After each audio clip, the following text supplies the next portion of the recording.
Hello, good afternoon, good morning, good evening to all our friends and colleagues who are with us today or even in the future. You're probably tomorrow already, whichever context you are in. Thank you so much for taking the time to join us here, both at the Ecumenical Center in Geneva and online. And those who are online, I would like to welcome them especially. We are very happy to have you from all over the world with us. And it's my joy, even that I have plans to be at the Ecumenical Center too, but being tested COVID positive, I need to stay at home. And so it's my joy to be online like you are, most of you. Most welcome. Thank you so much. So we will have a time, an hour and a half to really go deeper into our new publication, Let the Waves Roar, which is perspectives of 17 young people from all over the world. And you will hear a deeper dive also of the different articles today, and at the same time, some of the comments and feedback from church leaders and ecumenical organizations on their perspectives about the book. So we are so happy to have you again. And at this time, we are happy to have with us here at the Ecumenical Center, the Acting General Secretary of the World Council of Churches, to give us a warm welcome and encouragement for this event. I'll give this space to Father, Professor, Reverend, Dr. Johan Sauka.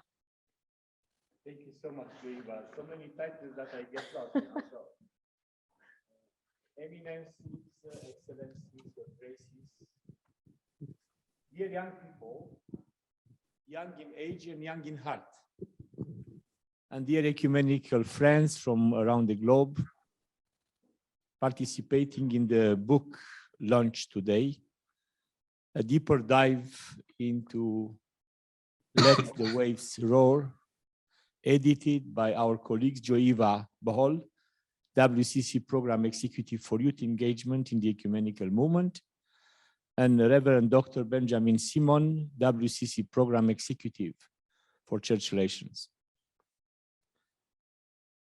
Consultations with young people, participants in the WCC gathering between the 10th and 11th assemblies, and the number of church leaders have concluded that there is a need to provide an updated resource to get to know young people of today and to explore ways for the church to effectively engage the 18-30 years old age group in the ecumenical movement. Our history teaches us of the key contributions of young people in the fellowship.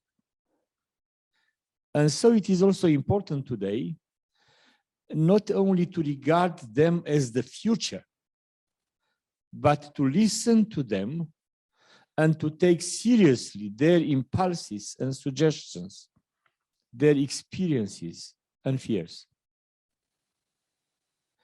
I am so grateful to have the new publication with perspectives of young prophetic voices in the ecumenical movement, especially as we move now towards the 11th assembly. I want you to be sure that you read the reflection of these young authors.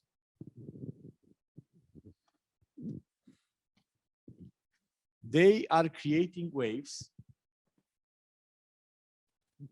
splashes in the ecumenical waters. As we journey together as a movement, as a fellowship, young people remind us of our prophetic voice in the church and society. Let the Waves Roar touches on current issues that young people in the ecumenical movement are facing across the world. But what does it mean to dive deeper below the waters? It means being open to discomfort and difficult questions in order to address pressing issues of our time. As young people see and live them. It is about finding concrete solutions together to make the world a better place, not only as an empty dream, but also as a prophetic calling. Let's help each other critically read, reflect, and respond to act on issues and challenges that our young authors and young people are living each day. We will invite an intergenerational group to explore, critically analyze, and propose ways forward together. We are happy to welcome young people from different regions, from the Bosse Ecumenical Institute, from the member churches and ecumenical partners. We look forward in the coming remaining minutes to exploring and changing minds, attitudes, and perspectives. Thank you very much. Thank you so much, Father Johan, for this warm welcome and also for the reminder that indeed young people are creating waves, and not just waves that are just passing, but waves that are transforming. Thank you so much. And so this this book event is really when the churches ask, where are the young people in the ecumenical movement today? How do we proactively engage young people? I think it was also a time for us to reframe the question by saying also, where is the church in accompanying or in working in journeying together with the young people? And because of this idea, this concept, and through different consultations in the past, since the Busan Assembly towards the next assembly this year, we are able to really gather as many articles that we could. We had several submissions from all over the world, different church traditions and different contexts. And it was a very difficult process because it was, we had to choose the top young people who are representing some of the issues that they are doing, and also with some case studies among their peers and their church traditions or their church family as well.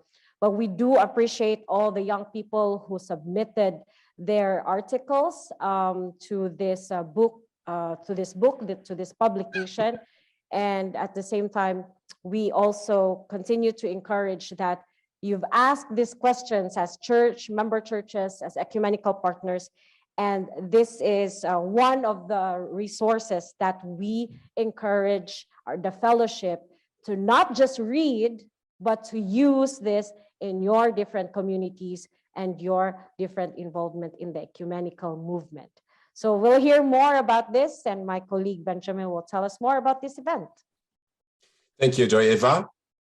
And friends, as you know, the topic which our authors are addressing, which our authors are addressing, they are for all of us. They are concerning all of us. And as we said in the subtitle, that we are talking about prophetic voices. You might know from the Old Testament and New Testament that prophets, they are not fortune tellers, but they are really pointing on the issues. They are pointing to the wounds by articulating injustices and by encouraging all of us as people of faith to move on forward, full of hope. Let us listen this afternoon, this morning, this afternoon, and evening to the younger voices of the ecumenical movement. We will first have 4 speakers, each talking around 5 minutes, and then a Q&A part. And after this, we will have another 5 speakers of 5 minutes each, and followed again by a Q&A part. But you are most welcome to include questions and comments already right now in the chat as soon as you have something coming up. We encourage you to include this already right now in the chat while you are listening to the presenters. Thank you so much.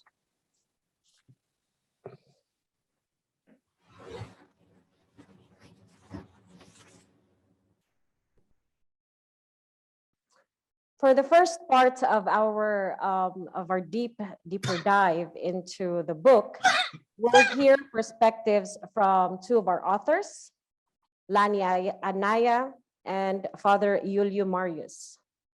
Lani Anaya is a member of the Mexican Church in Mexico.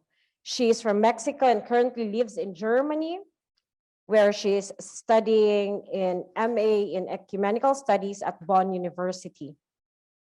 Lani is a Mexican practice-based research expert in peace and sustainable development, working with local, national, regional, and international projects related to youth, meaningful participation in peace building, ecumenism, and sustainable development. She is the author of the article, Youth Inclusion in Reconciliatory Processes, the Methodist Church in Mexico and the WCC, or World Council of Churches, Dialogues. The next author who will be speaking, who will be going deeper into his article, is Father Yulia Marius Morario. He's a member of the Romanian Orthodox Church, and he has a PhD in theology and a PhD in social sciences.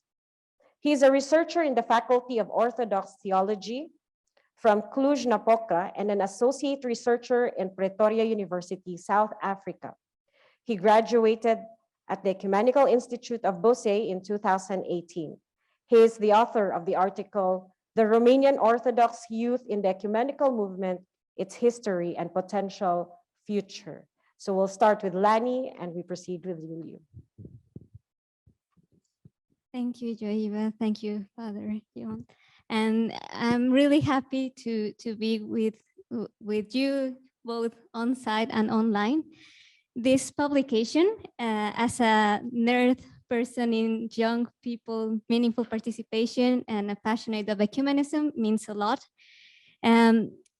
For me, it's very important to begin talking about my tradition. Something that I really treasure from the Methodist Church in Mexico is that the church has led a lot, or my background in leadership. I think the church in Mexico, and especially the youth ministries, are very important in building leadership. So one example of it is that my first experience with the board of the Mexican church was when I was 16 years old. I had to be in charge of the music department. We had 6 choirs in my local church and 10 pianists and 20 persons doing the congregational worship. And the younger person that was under my team was 7 years older than me. That's what I mean with this building of leadership. And I appreciate that a lot of my church. And also my family, I think they were very important because while I was part of the youth ministry, they encouraged me to go into interdenominational activities. I want to underline this word because they didn't like, or they were not very familiar to ecumenism. My church is more related to this concept. So this was the basis to write this article. I think it's very important that we talk about our church because our church was part of the founders of the WCC. We were the only Mexican church involved in that process back in those days. However, we are in a very interesting relationship, I would say. We experience some challenges that now that I have done research historically, it could be about communication, about different ways of looking at the ecumenical movement that place our relationship now as not fully members. So while doing this research, I thought it was very important, and also as a social scientist, to do some rigorous research to some point So in that sense, I was looking at doing focus groups with the young people participating in the Methodist Church of Mexico, and also doing some semi-structured interviews to non-youth pastors involved with young people.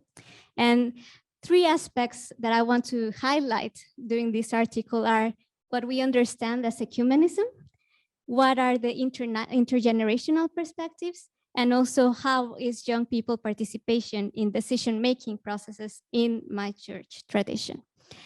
As a first concept, well, while I was doing these interviews and looking at the different understandings on ecumenism, I could see and notice that there is still a negative connotation to ecumenism. Maybe it's because we, in the Latin American context, we have this relationship with the Roman Catholic Church that most of my tradition, or the people in my tradition, have the idea that ecumenism is a kind of umbrella from another tradition that wants to influence all of us to become the same. We are not treasuring that unity. And also from the understanding from these interviews, I came also to a conclusion that how do we build our identity as Methodists is by sometimes not talking good about other traditions, which I think that it's not good. We can still treasure our tradition and value others. So I think that is a very important element when we talk about ecumenism. Another aspect, the intergenerational perspectives, I figure while I was doing these focus groups and also talking to the pastors in the Methodist Church, was that young people nowadays don't feel that they fit into the structure of the church. They are creating spaces. Some examples are, we have now a collective of feminist theologians and sociologists called Mujeres Ruach. And this is not part of the structure of the church. This is a space that we had to create because we felt it was needed. Another young people, even they go to ecumenical activities, but they stop asking for permission because they felt that it takes time and to do this intergenerational communication in what is the treasure of the ecumenical movement and activities. Finally, I also was exploring how young people is participating in this decision-making process. As I mentioned before, one thing I really treasure about our youth ministries, we call these leagues or ligas in Spanish, is that these groups are encouraging young people to build and foster the leadership. We have certain independence and autonomy by doing these groups, but when we take these leaders into the non-youth settings, we don't have the same voices. Our voice, even we have experience, even we have certain education and degrees and like field work experience, sometimes our voices do not have the same level as non-youth. So I think that is a challenge that we have to overcome. There is intergenerational mistrust sometimes, and I have seen that this not only happens in my church, it happens in other traditions. So coming into this conclusion is, I think that by writing this article, I was reflecting a lot in how do we as Methodist Church of Mexico work in the Christian ecumenical education? How are we building this identity of ourselves? How are we looking at ourselves? And how are we building our identity as Methodists while looking at the other? I think that's very important that we discuss more intergenerationally. How are we shaping this identity and how are we looking at the ecumenical movement? Intergenerational dialogue, we need this to flourish together. I think that if we look at each other with dialogue with each other, we can overcome those stereotypes and barriers. We have too many things to learn from each other. And my dream, as we were writing this book, and I said it has been an honor to participate, is that we can reflect by reading and acting together, that we can reimagine our churches. We are living very interesting times now with the pandemic that also allow us to reimagine how are we looking at the ecumenical movement and the church members. And I want to highlight as a conclusion as well, that young people, we are not the future of the ecumenical movement. We are the present. We are here and we want to collaborate and we want to imagine and we want to plan this ecumenical vision together. And taking our next assembly theme about the reconciliation, the Christ love moving into us into reconciliation, I think that this reconciliation is not only about conflicts, it's not only about traditions, but we have to reconcile as generations. And that is very important by looking at this book. Thank you very much. Thank you so much, Lani, for that perspective that you have shared and also how you connected towards the assembly. And for those who have heard and are listening and watching us right now, this is a challenge that we can also take together as we frame the WCC as a fellowship for the next years, not just for the next 8 to 9 years, but also beyond. So thank you for that. And now I'll give the space to Yulia. Father Yulia. Thank you very much. First of all, please allow me to thank you for the honor of being part of this project and to take part of this event, and to congratulate Father Acting Secretary Jan Sauka, not only for his activity in the ecumenical, in the World Council of Churches, but also because, if I remember well, soon he will have an anniversary. So please allow me to congratulate him with this occasion. For me, it was not only a great joy to be part of this project of the book, but also a challenge in order to, because it forced me somehow to deepen a subject that I was not investigating previously, to go to the archives of the former security that are desecretized, to investigate the few articles that were published on the ecumenical themes in the Romanian space during the communist period, but also afterwards. And in the same time, to try to see how the Romanian exile or the Romanians outside of the borders influenced the involvement of the Romanian Orthodox Church in the ecumenical movement from 1950 and until nowadays, but also previously. So it was a great joy and a great challenge. And then after the publication, after the release of this book, it was also an enriching experience, because it pushed me to read and to find interesting things about the other churches, about the situation of the young people in the ecumenical movement and in the World Council of Churches all around the world. And as my previous speaker said, we are the present of the ecumenical movement, and this is also a challenge for us, because we will be soon the past, so we need to prepare the future of the ecumenical movement to make the others to get involved. When I was investigating the implication of the Romanian Orthodox Church in the ecumenical movement and in the World Council of Churches, what I discovered was somehow that there were two directions. One of them represented by the ones who were in Romania during the communist period, and this was the complicated part of the story, and the other was formed by the one who were outside of Romania, who were part of the exile or of the generations who went out of Romania previously to the communist period.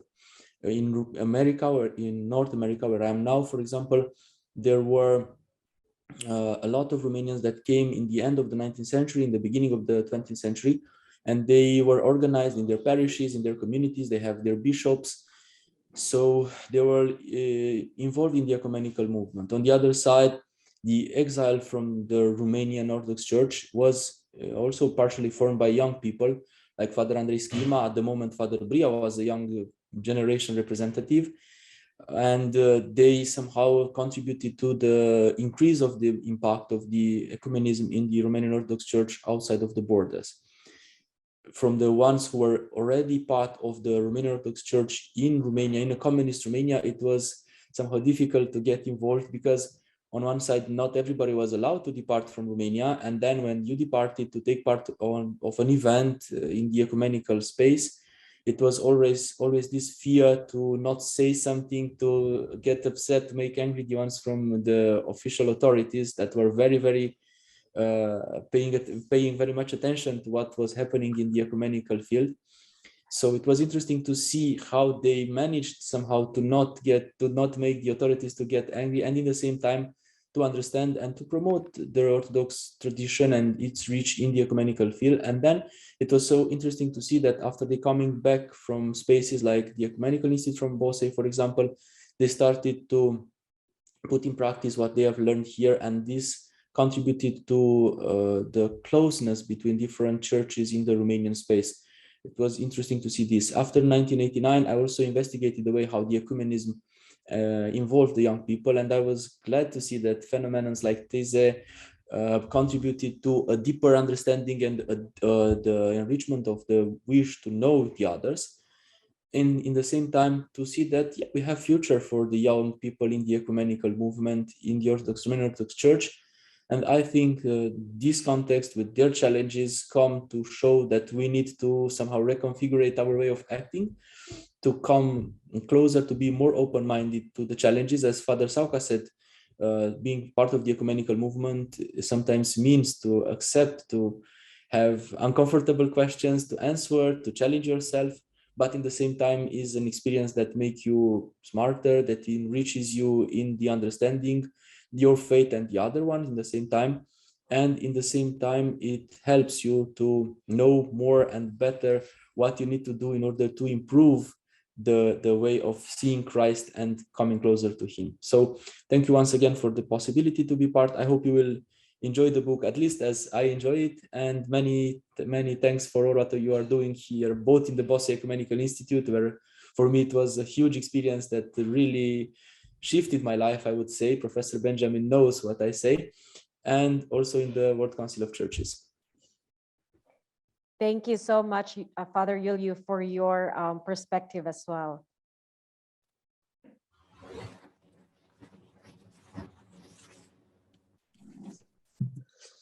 Thank you so much. Also from my side, dear friends, we have now listened to two authors, two younger authors who have contributed in this wonderful book.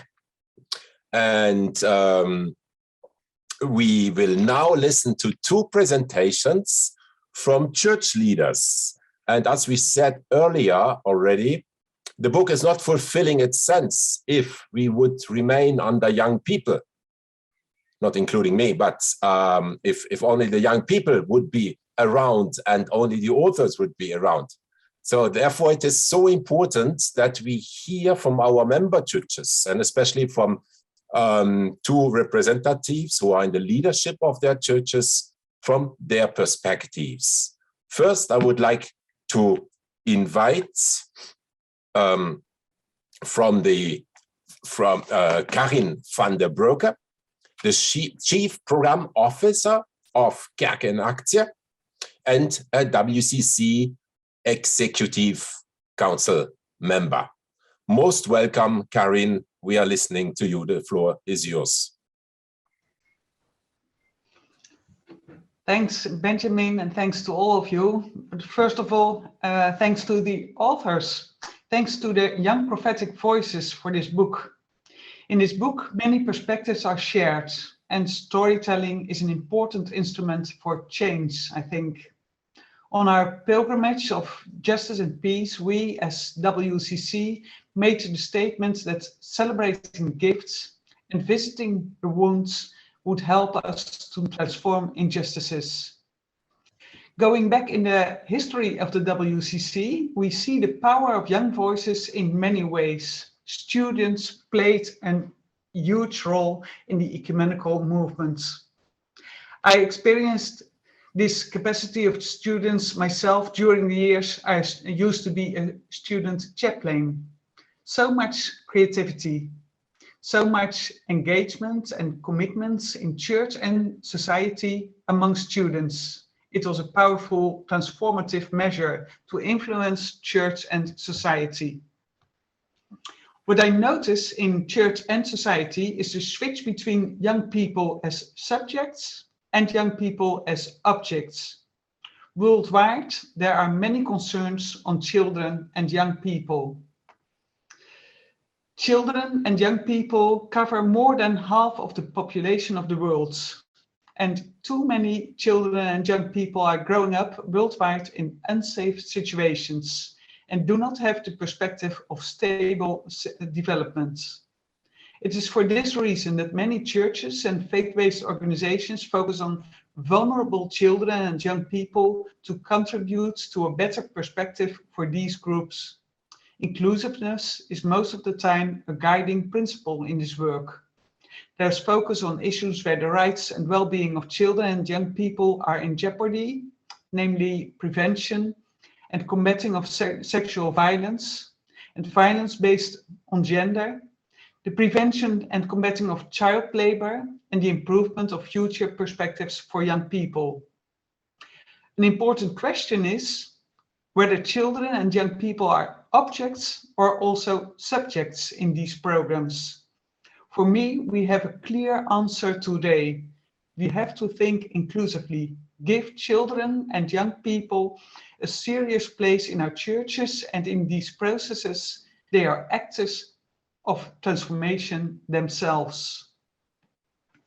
In the Netherlands, we are always proud of 1948, the establishment of the WCC after the World War, the German church's presence, and so many young voices looking forward, expressing their wishes for the future, expressing how they were determined to make peace, not war, and to stay together in the future.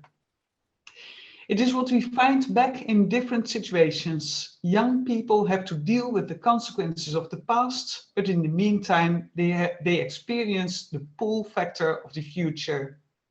How interesting would it be to have Ukrainian and Russian young people in a round table discussion at this very moment?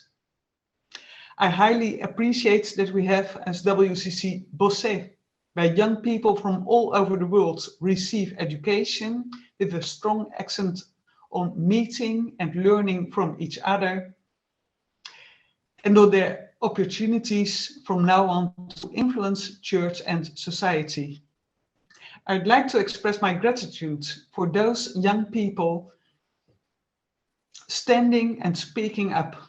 And I try to tell myself and my church to trust young people and their wisdom as subjects and as actors in all our processes.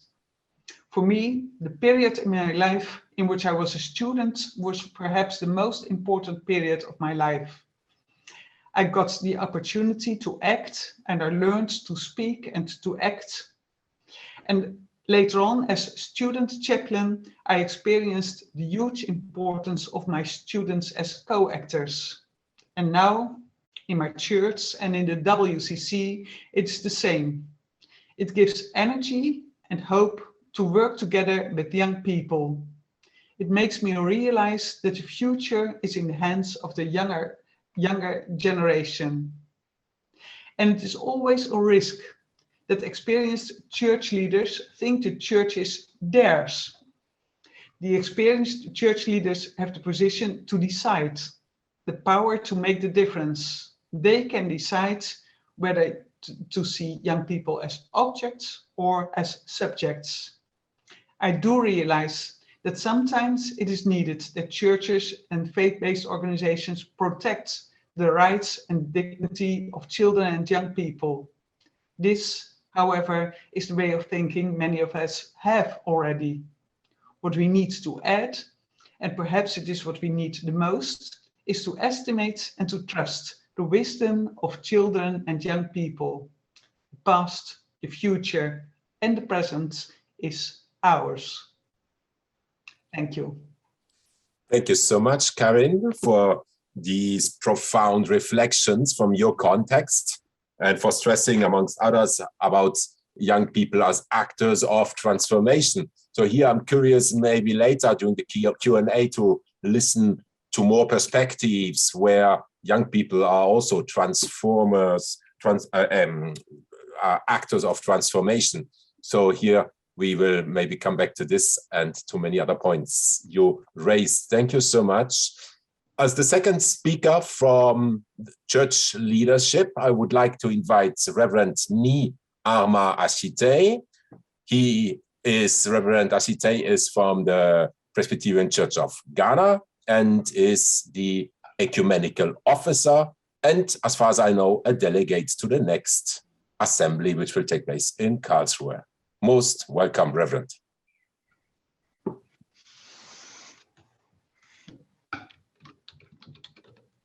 Thank you very much, Benjamin, and thank you, all of you. Thank you for having me and making me a part of this exciting event. My contribution will basically be to more or less emphasize the importance of what we have set ourselves to do, to call our attention to the need to listen to young people as partners in our mission with and for God together.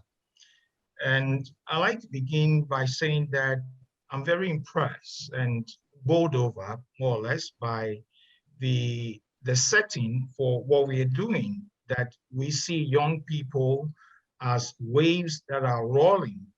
And we recognize the fact that it is God who is the architect of these waves that are rolling.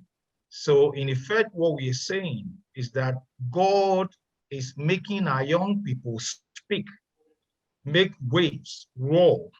And God is calling our attention to listen to these young people. For me, this is profound. And I find it fundamental to what we're doing, that in God's creation, we are not alone. He has not called us as adults to do our own bidding, but he is giving us our young people to be part of what he has called us to do.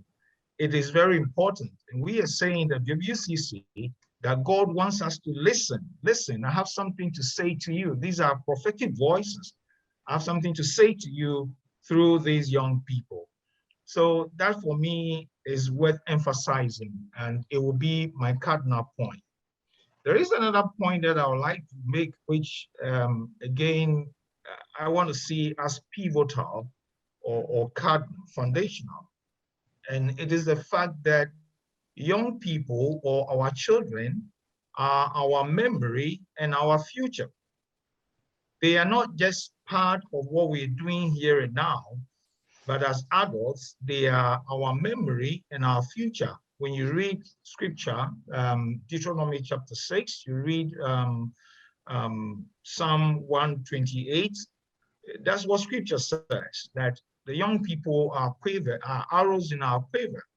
You know, it means that they are an important part of what happens in the future. Now, how do I mean?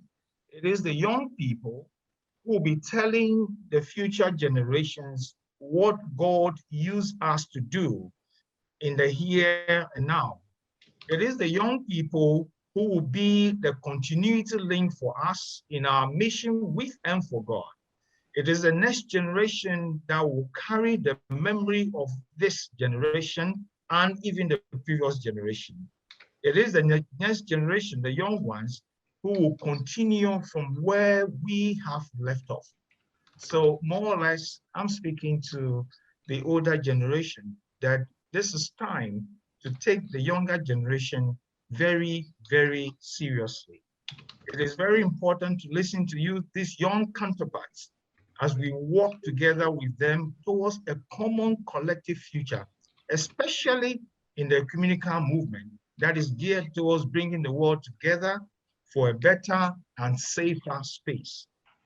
In this book, Let the Wave Roll, the young people are telling us a lot which we must and ought to listen to. They invite us as a ecumenical community together to engage those critical and crucial issues which are important for our work together, both now and especially for the future. That's the way I see it. It is about finding concrete solutions together to make the world a better place, not only as an empty dream, but as a prophetic calling. They are calling us to take seriously our involvement in healing processes. These young writers are calling us to take seriously social and political changes. They are calling us to the building of a just community. They are calling our attention to the fact that we need to listen and learn from other people. They are telling us there is a need for creating spaces for those who we might have left behind. But above all, for me, they are telling us we are part of what God wants to do in this creation, and don't leave us out because we have important roles to play. That for me is profound. And I think that the adult members of this community ought to listen.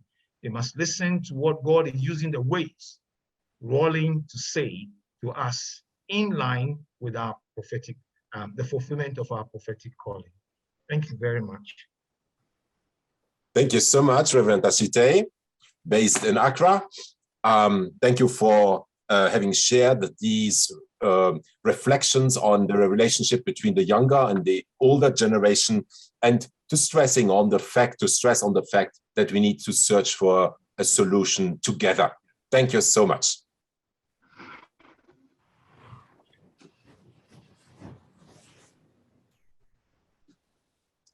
Thank you. We've heard really profound reflections, and also even sharing their stories and what led them, we've heard from the authors what led them to write the articles, and also the challenges that they are giving us as we move forward. And we hear also this profound perspectives from our church leaders as they see themselves, as we see ourselves, partners in this prophetic calling. So it's very powerful, and we're just we still have speakers coming up. So this time we welcome questions from our participants online and also here at the Ecumenical Center. If there are any, you can again. Benjamin, did you see any question in the chat box, or if somebody would like to share? Thank you so much, Joy Eva. We have indeed a few questions, a few comments, and the Right Reverend Joy Abdul Mohan is very active in reacting towards different speakers. So maybe she would like to take the opportunity and share a few of her very insightful comments with all of us.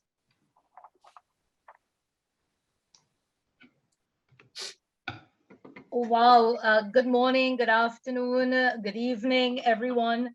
Thank you, Professor Simon, for just allowing me to speak.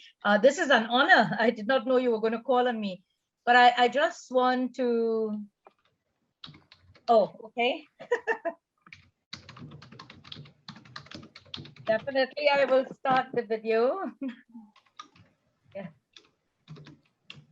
Yes, I am truly elated to be part of this forum this morning, but also to have received a copy, a digital copy of the book, and to have also two of our young people as authors in the actual publication. That's Sanara and Stefan. But I want to thank sincerely all the speakers this morning. It is indeed an enlightening experience, and I think for the General Assembly coming up, it's one of the instruments that will actually lead the General Assembly in a perspective that will help all member churches to have a vision of ecumenism in the next century, or in this present. Also, I want to assure the World Council of Churches and all our partners that in our upcoming General Assembly, which we call the annual general meeting of our synod, it's our 67th synod, we are holding a 3-day General Assembly or AGM at the end of the month. And we have decided to actually do a presentation of the publication, display it, share it. We have already shared it on our website. And I think that our people are already reacting positively to the articles in the publication. So congratulations to the WCC and all our speakers. I do apologize that I would not be able to stay to hear the other speakers due to another appointment. Thank you for this opportunity. This was really a surprise. Thank you so much. Thank you, Reverend Joy. Thank you so much. We have to keep a little bit to watch the time, and I think I give over to you, Joy Eva. Yes, so we will continue, and please continue to write your questions again on the chat box, and we'll have another opportunity for Q&A on that as well. So as we move forward, I invite you again, Benjamin, to invite our colleagues from the regional ecumenical organizations to share their perspectives on the book as well. Thank you so much. As you know, we have 8 different regions, the regional ecumenical organizations worldwide in the WCC, or with which the WCC is cooperating very closely. And we are very thankful that 2 of them, the Council of Churches in Canada and the Christian Council in Asia, Conference in Asia, has agreed to send a delegate to speak to us today. And so I would like first to invite the representative of CCA. This is John Paul Devakumar. And John Paul Devakumar, at present, he's completing his Master of Theology in Mission and Ecumenics at the UTC in Bangalore in India. And he is also working as an intern at the Christian Conference of Asia, CCA. We are very happy and blessed to have you with us. Most welcome, John Paul.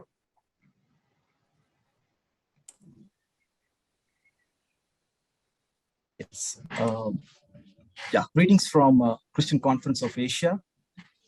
On behalf of the CCA, I would like to thank the organizers for giving us this opportunity to be part of this event.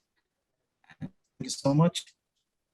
The title of the book, Let the Waves Roar, and this event, deeper dive into Let the Waves Roar, reminded me of a 19th century hymn.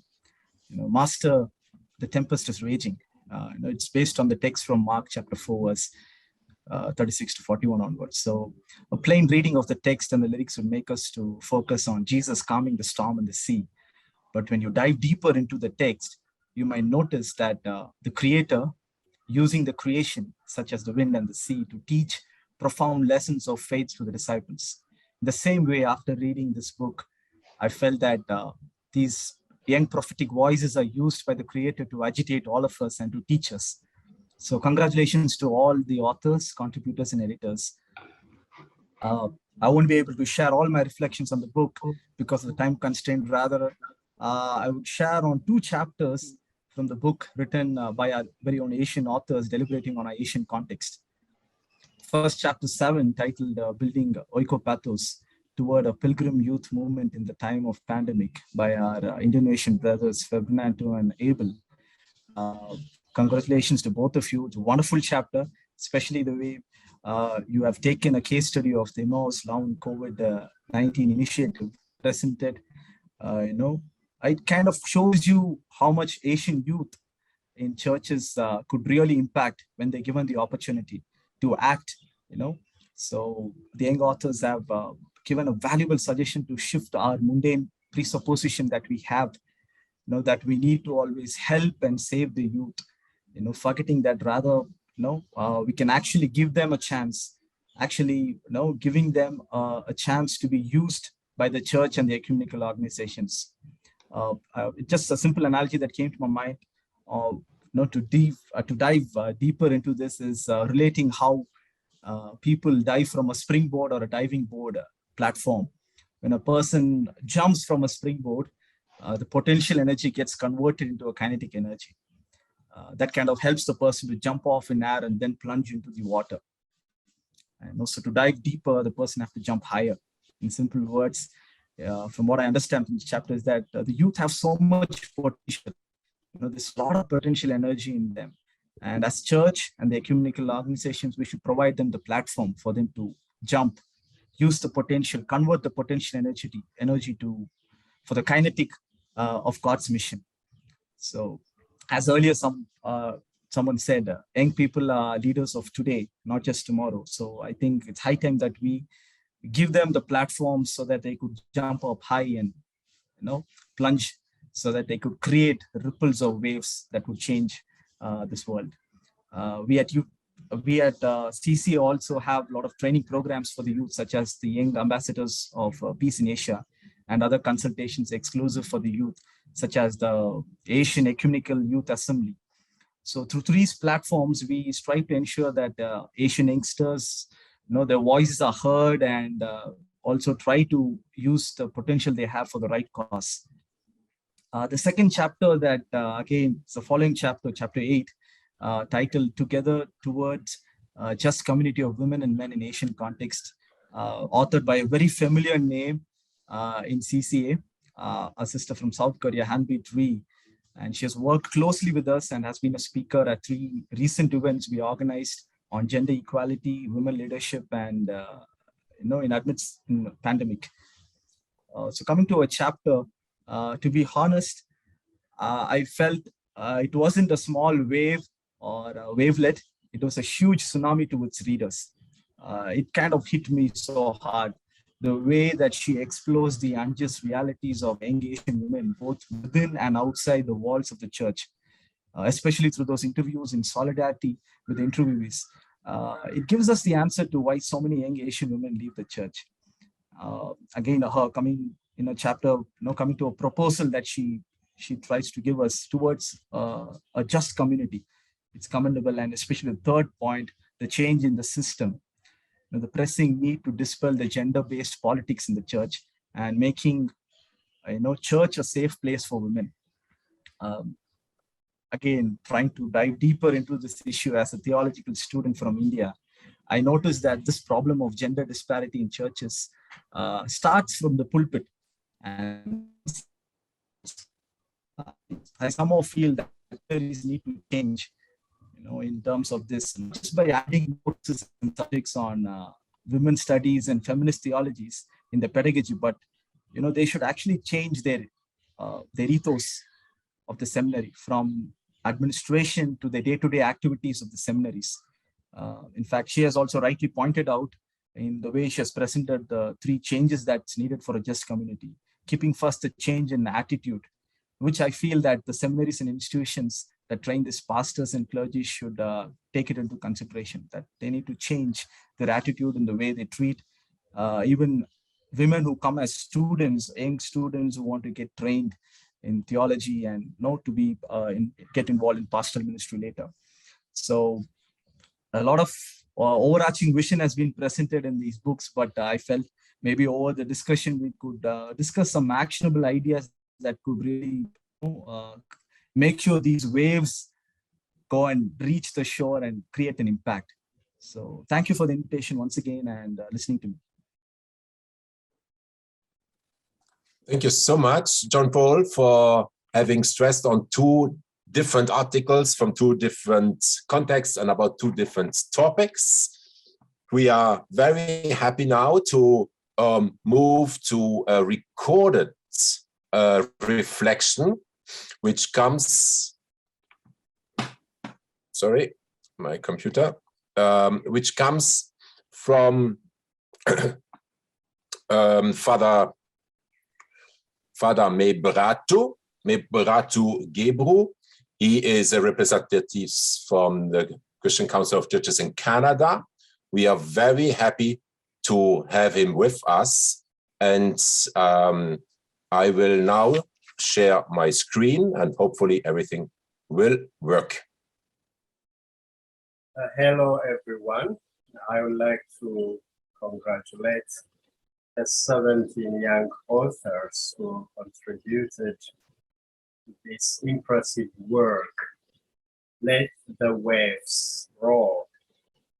Based on a biblical metaphor, this work signifies the young voices within the ecumenical body that present them. The authors basically presenting an in-depth contextual analysis of the various issues faced by the youth everywhere in our world, in every culture. Indeed, as per the biblical metaphor taken from the book of Isaiah, these young authors are stirring up waves in the ecumenical ocean. As the late thrice blessed His Holiness Pope Shinoda, one of the presidents of the World Council of Churches, said, a church without youth is a church without a future. A church that has a future, in my opinion, is a church that listens to its youth very attentively. A church that lets them to speak their mind. A church that encourages them to delve to the deeper webs and explore the multifaceted challenges faced by the youth of the world in general and the youth within the ecumenical body in particular. As we know, in this modern world, our youth are facing so many challenges. Violence is rampant everywhere. They are vulnerable. Some of them even engage in violent activities. We know the youth in our era, most of them, if not all, engage in various addictive activities, in substance abuse. Also, almost everywhere, due to the high consumption of social media, the youth suffer from inactivity.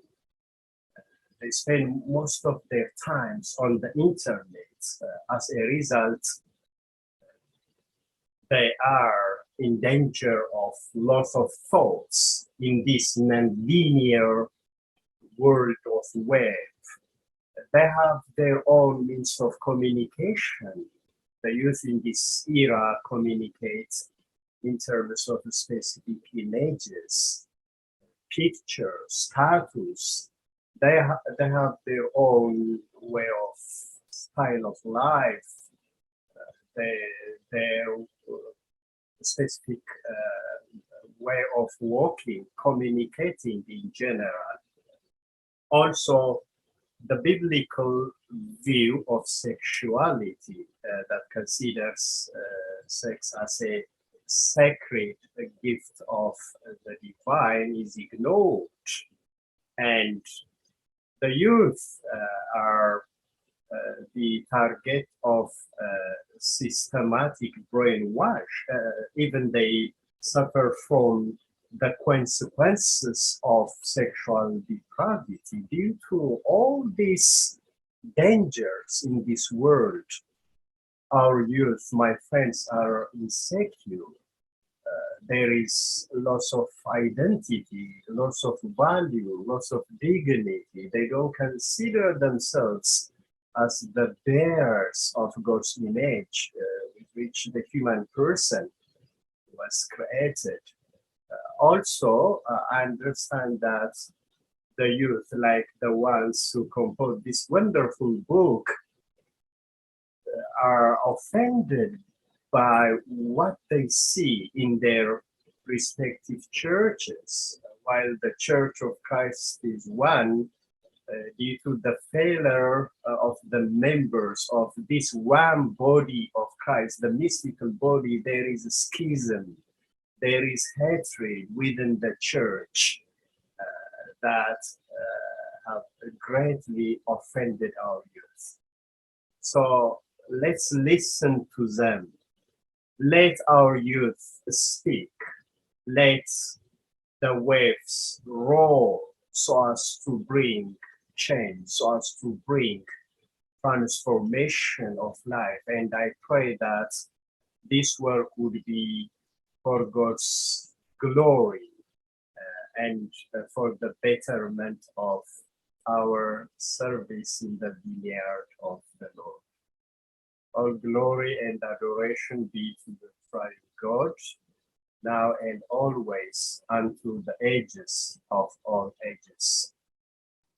Thank you so much, Father Mebrato. He is amongst us, but he sent already his video in advance.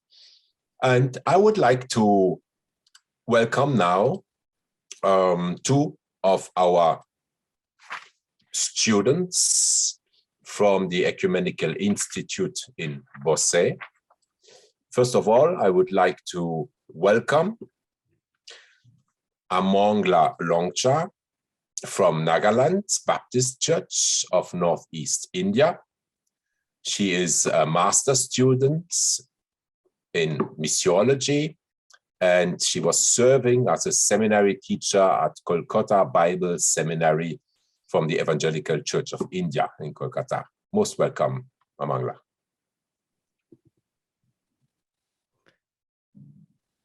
I would like to thank the editors, member churches, for giving me and BOSSI students this wonderful opportunity. Since inception,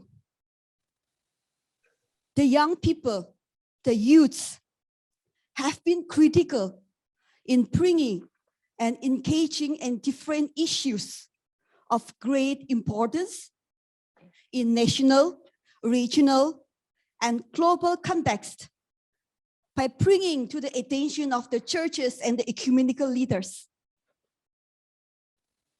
Also, we are very clear that the ecumenical movement would not have developed as it had apart from the key youth movements. This book, Let the Waves Roar, has clearly justified and dive deeper in its content with its rich historical and contextual ways. This book, I should say, it's just not a publication, but it is from the inner convictions, from the hearts of the youth. So it is a must to read, as it challenges the youths, member churches, ecumenical partners, and other networks to play a paramount role in bridging the gap, to be a prophetic voice in this globalized context. Mission is the heart of the church. And it is the mission of inclusion, not exclusion. It is about change and transformation. As I focus and analyze my reading, especially on chapter 8, Together Towards a Just Community of Men and Women in Asian Context. Here, the author clearly zooms the stories and experiences of unjust realities. The realities of the young Asian women and youths from different parts of the Asian churches in the context of patriarchal ideologies striving for a just community, where I myself, coming from the Asian context, I too find myself in the same boat, being faced with unjust realities in my theological and church ecclesiastical journey.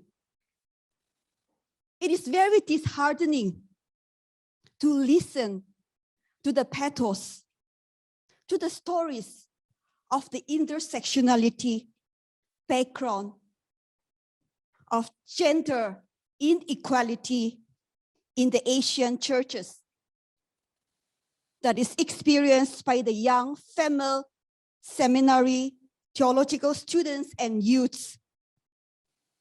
Women and youths being discriminated and excluded from decision-making process, denial of leadership and ordination in the church, and also the lack of the young women and youths in the ecumenical participation.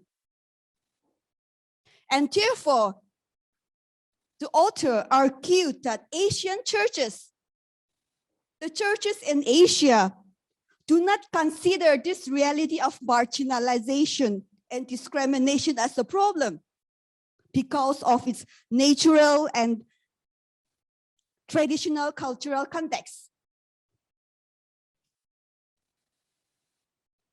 Then what came the Asian churches and the ecumenical movement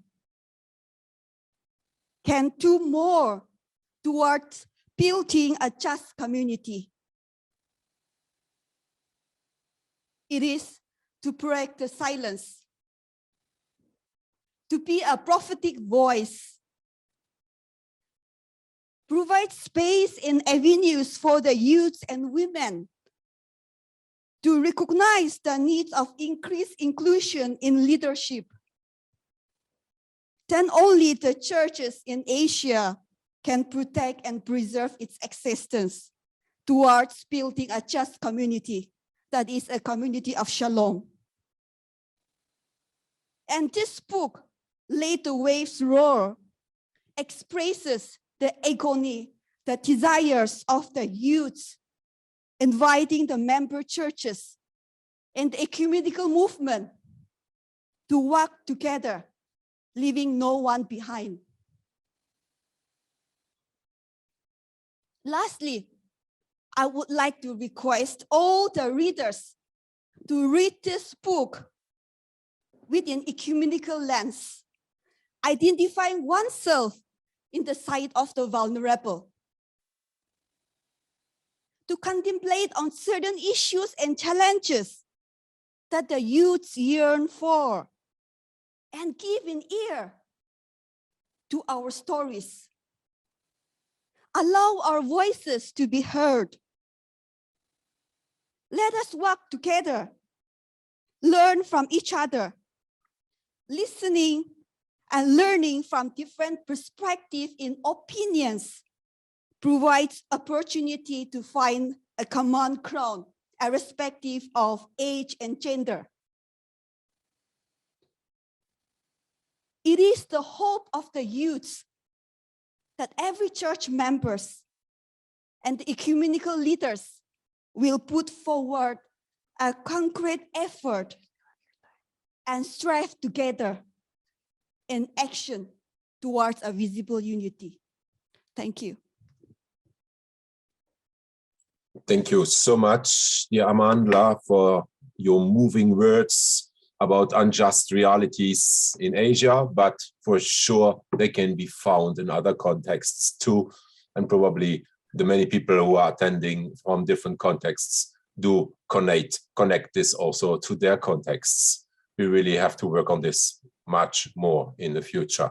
I would like to welcome Hieromonk Andrea Saria, a member of the Georgian Orthodox Church, and he is studying with us at the Ecumenical Institute in Bosse as a master student. Most welcome.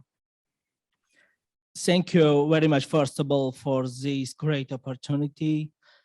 This amazing book, I would like to say this word to our editors, both Joyous and Benjamin. This great book. Book is not just like to publish, it is word, and word every mind could change, because God's word created this word, and the word is a more powerful thing what we have. And these books are word from young generation. And sometimes I'm thinking why we talking about the young and other generation. This we distinguishing some voices. We need to just talk voices, what is the most important, and doesn't matter young or other generation. Most important things what I found, the second chapter, first part, dear Joywa talked and raised so many important things. Describes the problematic issues and brought together the question asked even earlier for assembly and near assembly, and same question is relevant. Where do you see young people in the church today? The youth pastor first responded. They are invisible. Someone responded also after this. We are not invisible. Rather, we are not seen. And this not just today, even if we're looking back centuries and centuries, even if we're looking the Testament, between apostles was this problem. Because we remember Apostle Paul sent letter Timothy and talking, let no man despise the youth, but be thou an example of the believers in word, in conversion, in charity, in spirit, in faith, and purity. This from Apostle Paul addresses young prophetic voice Timothy. And this is today relevant, this word, because we need more agreement and unity, not with just member churches. Also with young and other generation, we need unity. Whether Timothy was close for ministry and preaching, obviously at a very young age. And we don't need to look ages and distinguish it by ages, because we're distinguishing education, experience, and coming so many troubles out of this. From my context, Orthodox Church, this is difficult, especially in Georgian Orthodox Church, because mostly people looking age, mostly people looking and thinks if they are elders, they are more knowledgeable. This question about also knowledge, not about age. And sometimes important voices we can lose. I remember, as I read this book, I was reminded of the words of the prophet Isaiah. As he has made my mouth like a sharp sword, this book will touch the hearts of all generation, young and also others. And my deeper understanding, this book would be and must be for everyone prophetic, not seen, like invisible voices. What before we struggled, now we need to fix. And in why this book, all generation to discern his signs of our times and to be proactive in our responses to them. And even 1948 isn't other years. Philip Potter talked, and in these books reminds, we cannot raise the hope that at the next assembly, not only will there be a large representation of laymen and laywomen, but the young people will be included as a delegates and guests. And this is a problem we don't need to like distinguish how many young and how many elder. We are equal. And our voice are equal. And as a conclusion, I would say, I hope God's word can move inside us, and we need to open the way for young people because it's God's choice. Thank you very much. Thank you so much. Thank you, Father George. Thank you so much for stressing on the words of and for equality. Thank you so much. I hand over to Joy Eva.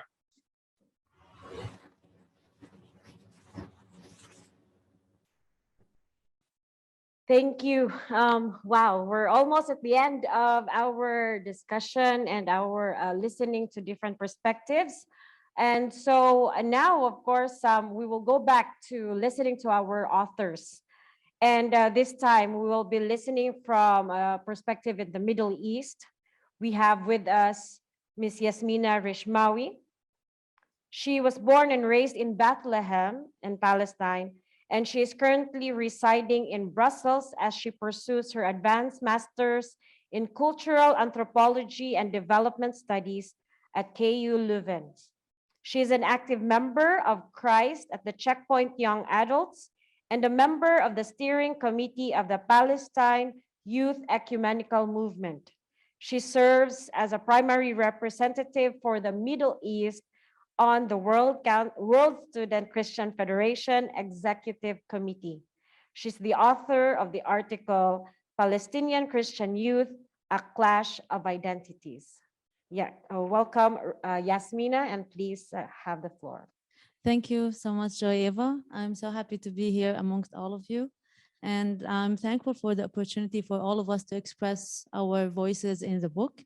I think our book is a stepping stone for all of us to take action from all the points that we all raised. As Joy Eva mentioned, I'm from Palestine, and just like Jesus, I'm born in Bethlehem. And growing up in Palestine, I've witnessed among every youth my age, we all witnessed how we have witnessed how growing up a lot, how we have heard the voices of theologians, politicians, and many lay people that say that our land as Palestinians that does not belong to us. And we have witnessed at the same time our land being confiscated, our family members being imprisoned and killed in cold blood, and our rights being liquidated, besides our water, culture, heritage, food, traditions, all being stolen before our own eyes. But we were required to keep silent, because otherwise we will be breaching God's promise. We needed to be good Christians. So this raised the question for me and many youth that I know, well, does God require us to give up our rights to be good Christians? Does God want us to surrender our dignity, our independence, our existence in our own land to be good Christians?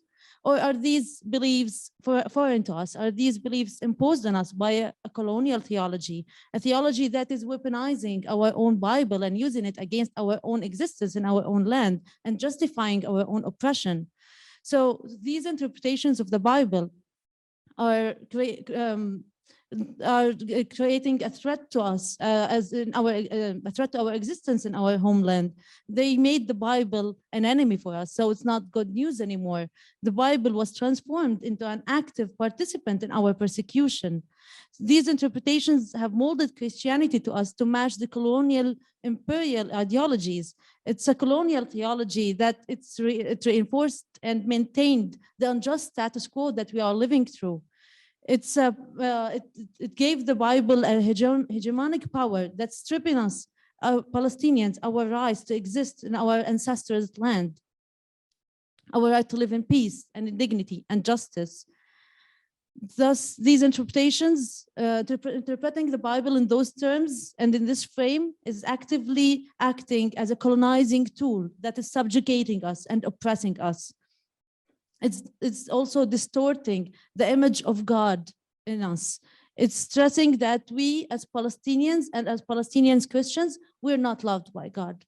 We are not equal to other humans, and our existence is just an afterthought to the Almighty. And thus, this caused many of us to separate ourselves either from our Christianity or our identity as Palestinians. This theology, this colonial theology, is justifying occupation, apartheid, and domination of one people over the other. And this also alienating us from ourselves and inciting this clash in our identities. So to reconcile both of our identities, we need a Christianity and a theology that recognizes our humanity, our dignity, and our right to exist in our homeland. A theology that recognizes the injustices that are befalling on our people and aims for working together to make peace and justice prevail. So today we need to tap on our prophetic voice as Christians and as churches. We need to stop offering theological cover-up and for settler colonial apartheid structures. We need to revisit and to respond to the theologies that are causing our alienation and allowing for the domination of one people over the other. We demand action and response. And I think the book is just a stepping stone towards this action. We demand action so we stop this ideology of exclusivity and apartheid, so we can also reclaim the Bible as good news again and build a better common future for all of us. Wow.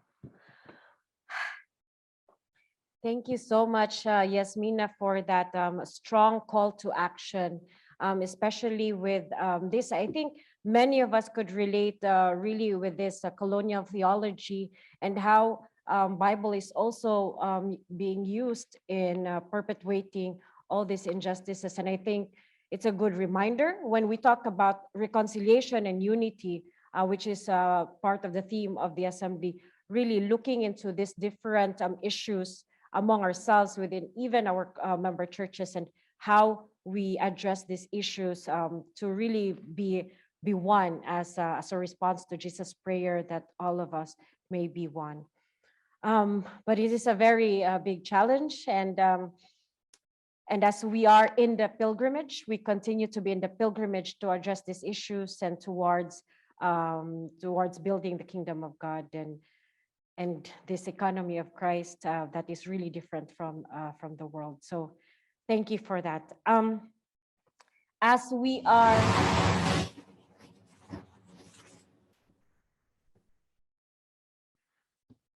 we are already almost ending this session, it's very rich and profound experiences. We know that we said that we have time for Q&A, but I think because we don't have enough time to address all those questions, we invite you that after this, one of our colleagues will put the handle joy.todaworld. It will be in the chat box. You can join us in Instagram Live to follow and to ask more of your questions with our speakers that are here with us at the Ecumenical Center. So please hold on that thought. And as we go now to the closing, we invite another author and also a former colleague and former staff at the World Council of Churches, Reverend Dr. Donna Mcneal. She is a priest of the Episcopal Church and is from the United States. She is the Episcopal Missioner to Michigan State University and the Associate Rector at All Saints Episcopal Church. She served as a youth intern at the World Council of Churches from 1995 to 1996. Her article is on To Build and to Plant. Donna, Reverend Donna, please go ahead. Thank you, Joy Ava. I don't think anyone who has been a part of this conversation or who has read the book could deny that young adults are bringing us prophetic voices. It is overwhelming at this point, the voice that our youth, our young adults are raising. Let me add that I think this book is long overdue. As I was doing my research and putting together my chapter, it was clear that there was a huge gap between the last time this work was done. I hope that gap will not be so large going forward. And I'm really, really grateful to Joy Eva and to Benjamin for pulling this together and calling us together to do this work. It's critically important. And my work as an intern ages and ages ago was also around the history of the youth movement. It's critically important. As was mentioned before, the World Council of Churches would not exist except for the leadership of young adults. The founders of the WCC were not that much older than who we are now calling youth, young adults today. And we simply would not be here if they had not gathered us so long ago. Our consistent, the whole churches and the ecumenical movement's consistent failure to fully empower and listen to young voices in the ecumenical movement is problematic. As we all know, as we've been discussing, I'm so excited to hear your voices. I hope that we will go out of this room, this virtual room and the literal room, and proclaim these voices to the leaders in our churches. As Corinne Vandenborg said, that's where the power lies, that our experienced leaders in our member churches have the power to change this. Youth voices have been raised in the ecumenical movement throughout our history, and yet they're often sidelined or kind of featured as a special and not raised as part of the deliberative theological process in the ecumenical movement. And that needs to change because, as has been said, young adults today are those who are bearing the impact of the future. And for us to refuse to empower them now is arrogant at best. We are led by Jesus Christ. We are meant to be yeast in the world. One of the things that we could do if we fully empower and invite and celebrate and take seriously the leadership and voices of young adults, is we can model to the world what that looks like. And that in and of itself could move all of our justice efforts forward. If we're talking about the equality of women, if we're talking about harm done to children, if we're talking about economic, environmental justice issues in our world, one of the very first things we can do as leaders, as yeast in the world, is take seriously young adult voices and then show our governments, our corporations, our church bodies that taking young adult voices seriously is part of how we address social justice issues, because they are the ones bearing the impact of the future. And these are the voices, these are the people, the leaders that can help move us forward and break through some of the bureaucratic, the generational, the morass that we are all stuck in our context, from Palestine, across Asia, in North America and Western Europe, across the world, certainly every region that we can think about. We are bound by old structures that don't change easily. Our young adults can help push that change. And we, as ecumenical leaders, as the ecumenical movement following Jesus Christ, could offer an example to the rest of the world of how we do that. Please, please, please, please go from this meeting and address your member churches and urge them to include young leaders in the delegations to the assembly, to deliberative bodies of the ecumenical movement, and to the deliberative bodies of your own bodies. That's the only way it happens. The youth events that happen at our gatherings are outstanding. The programs that Joy Eva and Benjamin are leading are amazing. Getty in particular, I'm fond of. That theological work that is being done is critical, BOSE. But it can't just be a sideline. Our young voices have to be part of our deliberative bodies. And I urge you, I won't say please 4 more times, I urge you to strengthen young voices in the structures of the churches, that we can be an example to the rest of the world. I'll stop there. That's a pretty good sermon. Well, thank you so much, Donna. And of course, as you shared, we don't need to add any more to that. And yes, just to re-echo, please, really be very intentional in including young people in those decision-making spaces.